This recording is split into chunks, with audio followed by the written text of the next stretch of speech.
Welcome back to my channel.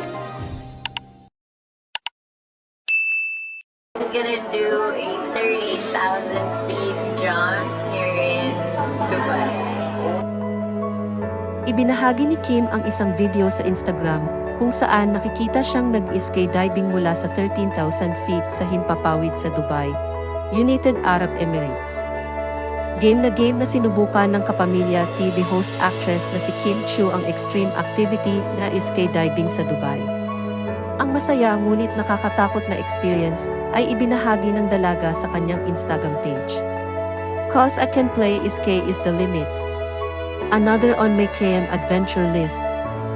Caption ni Kim sa kanyang Instagram reel. Marami sa mga netizens, lalo na ang mga supporters ni Kim, ang humanga sa breathtaking experience ng dalaga.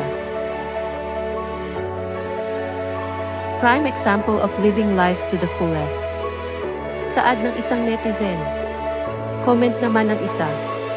"I got emotional while watching this, parang ang sarap sa pakiramdam magawa to. I love skydiving. So proud of you, Kim. Not many can do it, but you did it." Sipa ng isa. Maging ang kapatid nitong si Lakam at malapit nitong kaibigan na si Bella Padilla ay napak-comment sa buhay trip ng kapamilya star. Matatanda ang lumipad ang aktres papuntang Dubai kasama ang kanyang ka-love team na si Paulo Aguilino para sa Kapamilya Kalayaan Caravan 2024.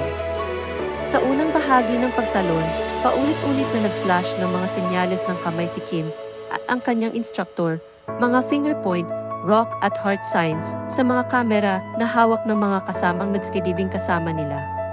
Nang buksan ng instructor ang kanilang parachute, tinanggal ni Kim ang kanyang safety goggles para sa natitirang bahagi ng pagtalon, sumisigaw pa rin ng tuwang-tuwa hanggang sa makalapag sila.